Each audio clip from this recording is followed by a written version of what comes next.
the power of holding many ideas at once, the ability to hold more than one idea at once, competing ideas at once. I've spent more than 20 years in communications, recent years studying systems thinking, and one truth I feel keeps repeating itself, and that is there is a real lack and a real lack of ability to hold more than one often conflicting idea at once.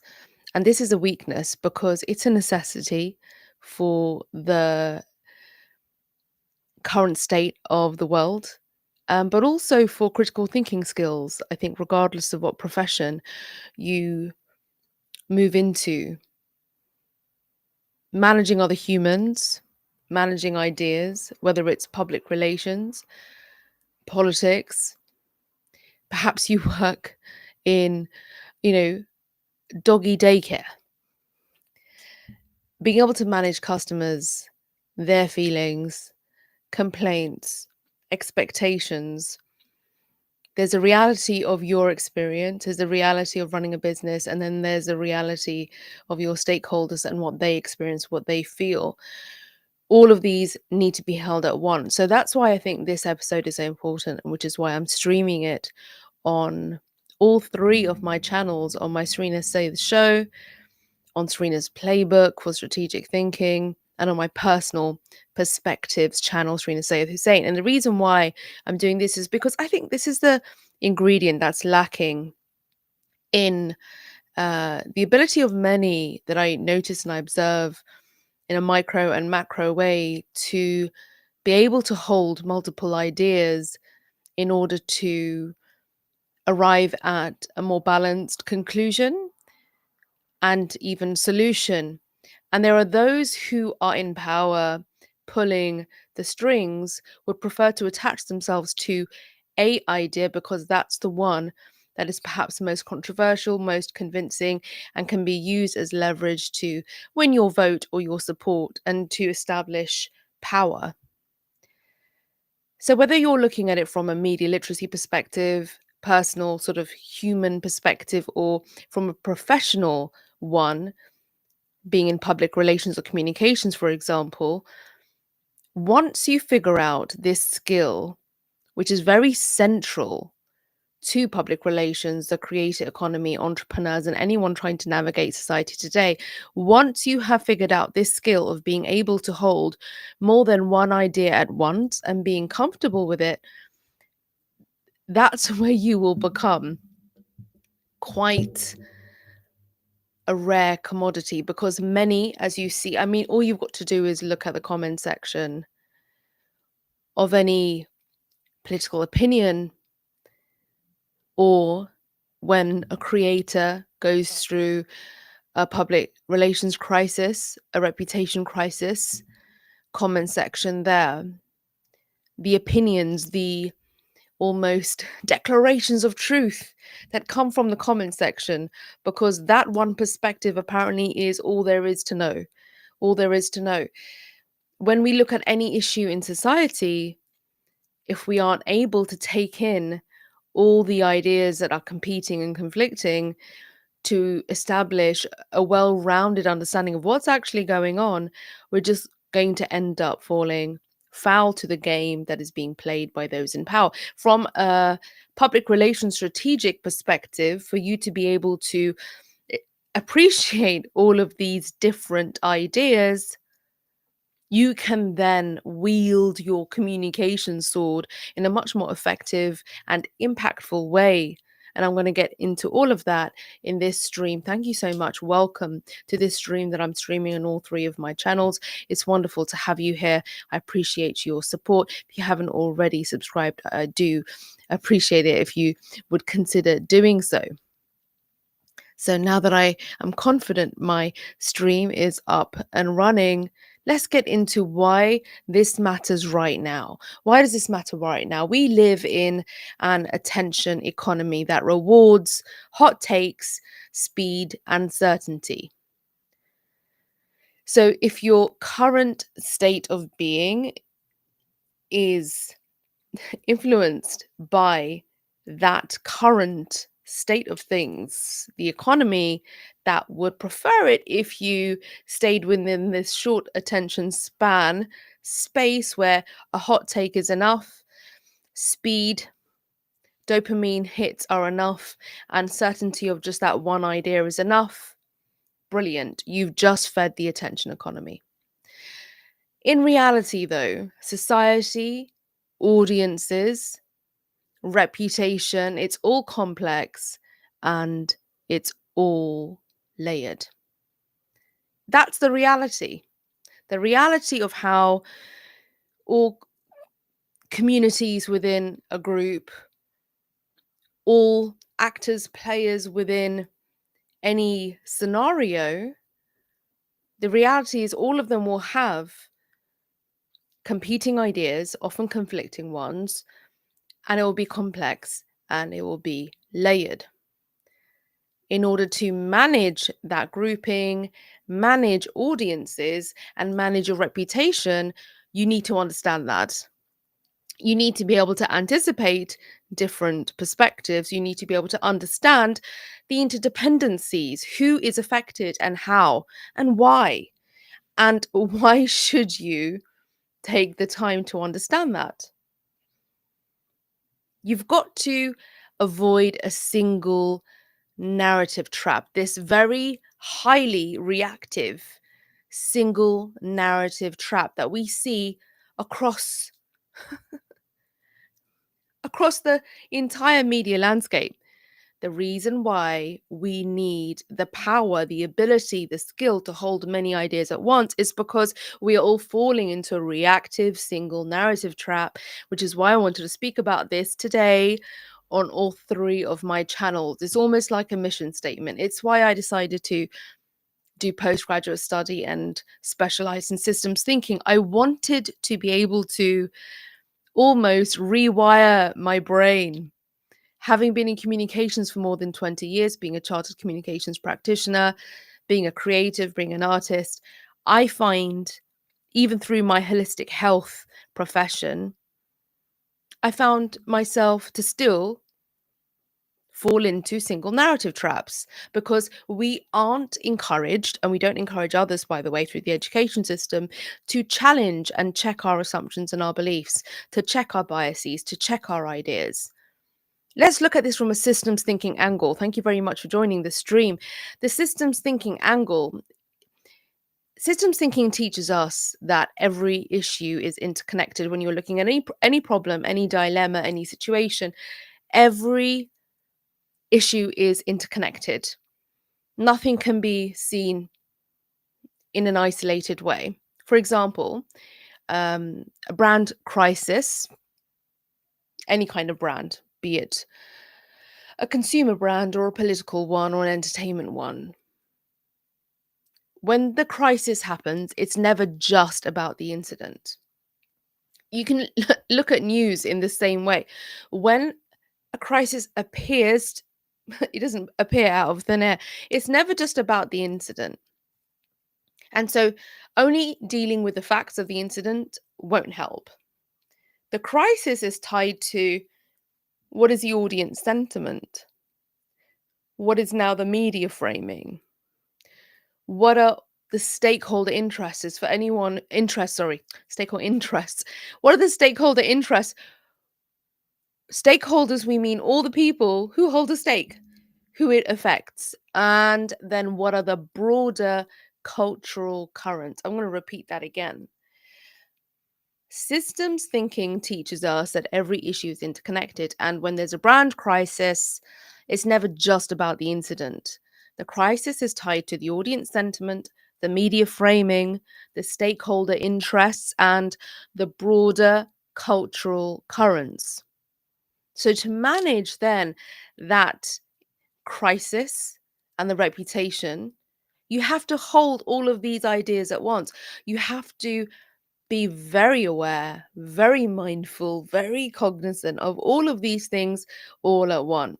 Otherwise, you'll be simplifying the story and you will definitely miss the mark. You will simplify the story, fall into reactivity and into a silo, into a single narrative trap. Let's look at it from a public relations and communications lens. PR is often about balancing the narrative. It's not just controlling a message, it's about balancing the narrative. It's being able to say, here's what we believe, but we also recognize this. And that shows maturity and it shows foresight. How many people within your circle do you think are able to do this? Let me know in the comments, whether you're watching the stream or the recording. How many people within your circle do you believe have the ability to say, here's what I believe, but here's what I also recognize? Because the second part, the latter, requires detachment from what your belief is. So here's an example. A company is addressing political conflict or perhaps AI ethics. Then now they can't only speak what they believe, what quote unquote their truth is. They have to reflect the multiple truths. I actually hate using truth in plural, but they have to reflect the multiple ideas going on all at once. So when you hear somebody say, this is my truth, are they doing that thing where, okay, that's what you believe, but can you also recognize? Can you ask them, sure, that's what you're saying. You're saying this is your truth, therefore that's what you believe to be true, but can you also recognize? And this is the part that's missing. We don't see it. And it definitely is absent from the media landscape because they don't want us to be able to hold many ideas at once because there's power in it. It means then you're not going to be falling for reactive headlines, for the traps of news and propaganda. Let's go to the lens for creators and entrepreneurs. Now, online, you will always get conflicting advice. Be authentic, don't overshare, chase trends, ignore trends, long form, short form. The list goes on. Now, in order to thrive as a creator, and I've said this very many times, don't be complacent. You need to be able to sit with these multiple ideas because it may very well be for one creator being authentic worked and the other was not oversharing. It may be that one trend jacked, that's riding a trend, and the other one completely ignored them, and it worked for them. And these are all it's all paradoxical, conflicting advice. Let's look at that way. You've got to be able to sit within this space of uncertainty. But what holds all of these things together is the algorithm and trends and audience behavior. And all of that is very uncertain, it's unpredictable. So, in order to thrive and for me to be that creator, online entrepreneur, I've got to be able to strengthen this muscle and this ability to sit with these multiple ideas. So it's far less about finding one final answer, and it's much more about building the capacity to navigate these tensions between these competing and often conflicting ideas. Let's look at it from a practical perspective, perhaps from a personal lens. Before you decide on something, before you feel quite resolute about something, any dilemma, what are the competing ideas within that situation? Whether it's the other person in the relationship, the multiple ideas within a family unit, or a social circle. What are the competing ideas? Because remember, people hold on to ideas like they are beliefs. And when they hold on to ideas like their beliefs, it's very difficult for them then to recognize anything else. So for them to hold on to their belief as a truth, they're unable to then or at least they will be resistant to recognizing your truth. So, recognizing what your perspective is. Again, like I said, I actually don't, there's such an overuse of the word truth, but yeah. So you now what you've got to do is scan. You've got to scan who are all the stakeholders and how might each of them therefore interpret my message. Let's look at a news angle. Who are the multiple audiences? I'm about to say something controversial. Are you ready? Here it comes. Immigration. The Serena Syed show is going to be talking about this on Saturday. Immigration. Why am I putting my hand up like I'm about to take the oath? How might each audience segment or segment of the electorate interpret a message about immigration? Because if you zoom out, what you might actually be able to recognize if you're able to step back from what your ideas are and what your beliefs are and what you hold to be true, you may be able to spot patterns that are actually shaping a moment. What's currently shaping a moment are certain ideas that are competing for most of our attention and are rising to the top. And many of us are falling into a narrative trap, and but therefore disables us from being able to spot patterns and to be able to take in the bigger picture and recognize what is actually shaping this moment. Now, holding multiple ideas will not paralyze you. It actually makes your ideas, your choices about those ideas, much stronger. Hello to all of those on the live stream. I really appreciate your time as I'm streaming this almost mission reset statement for 3 of my channels. I thought it was really important to share this from a personal perspective, whether it's a strategic perspective or for one, for a media literacy lens. The world is so complex, and it's really important for us to remind ourselves of that. There are competing ideas, conflicting ideas, and have been forever. But there are those in power, and it's really important for us to be able to look at all these competing ideas and how they relate to power. Those in power would prefer us to hold only 1 or 2 of those ideas and to limit our ability to hold more than 1 at a time.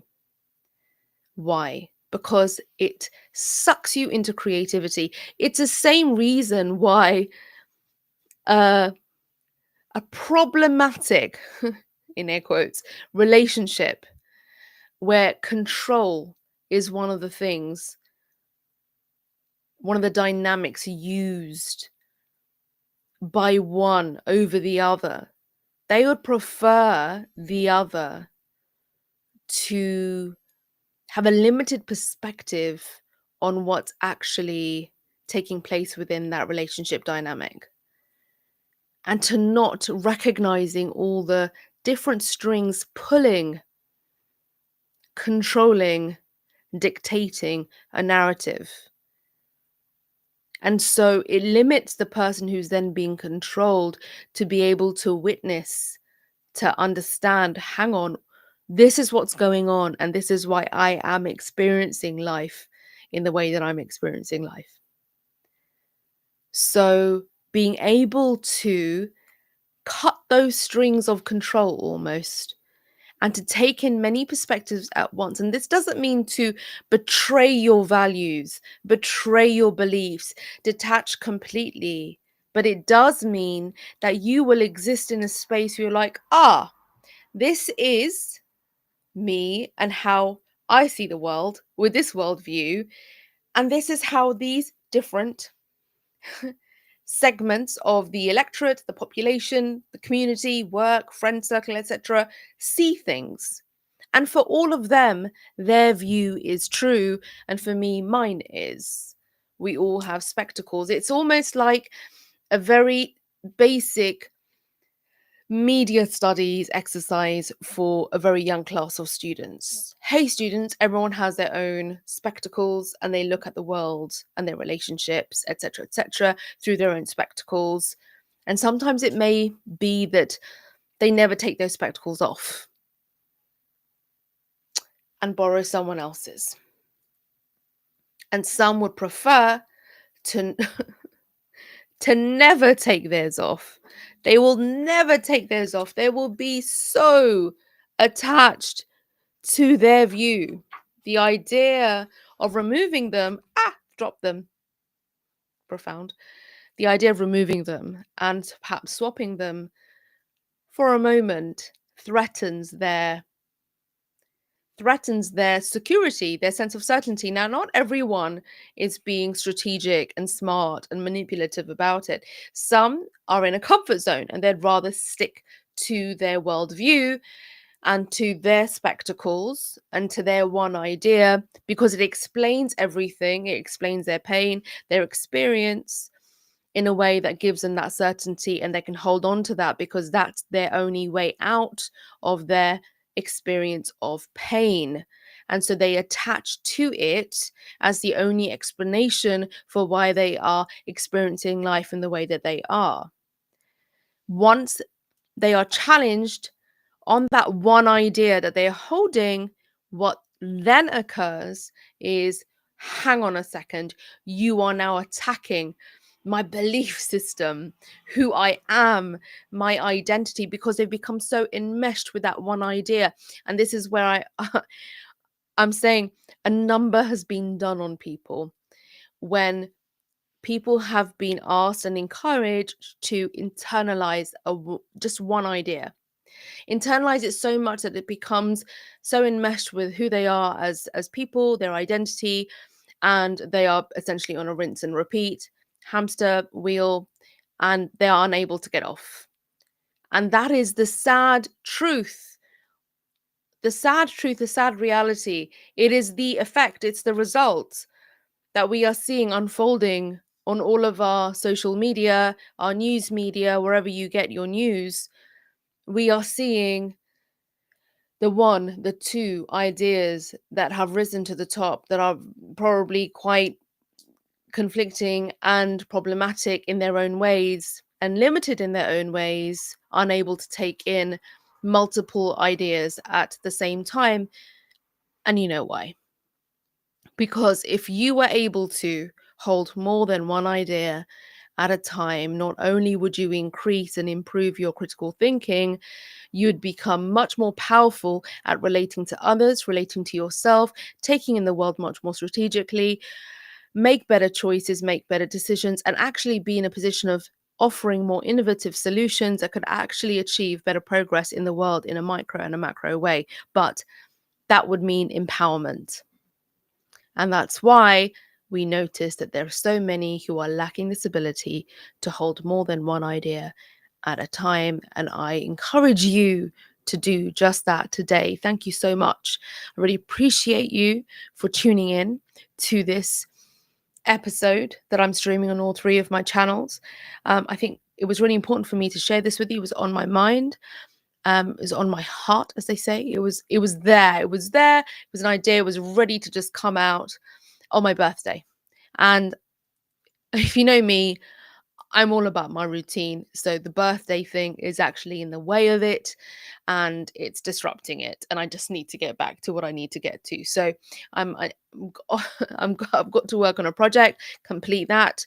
And I want to do that. And there are many other things in my life that require me to fulfill duties and obligations, and as part of my daily routine I need to get to those as well and then move on. So I'm really looking forward to a non-birthday day. I find it interferes with everything and it's really important for us not to lose focus.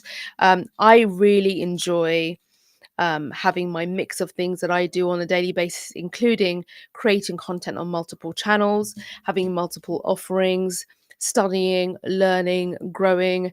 And yeah, that's my sort of pace and my path in life. And I hope you appreciate my takes. And please do consider supporting. I'm going to go off now and finish that project that I promised myself I would publish. So I'm going to go ahead and finish that. I appreciate your time, your attention. As always, I will always say your time and your attention are the most valuable thing,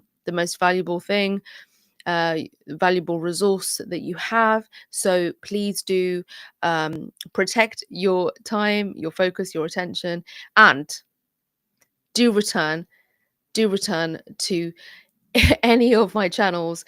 Serena Save the Show is every Saturday, and it's going to be jam packed with lots in it. And then I release eclipse throughout the week. Thank you very much for your comments on the live.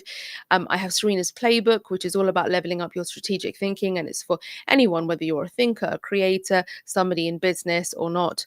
And then I have Serena Syed Hussain, which is my personal channel, and it's all about my sort of perspectives and my takes, a little bit of creativity, sharing some art there. Wonderful to have your time. I'll see you in the next one.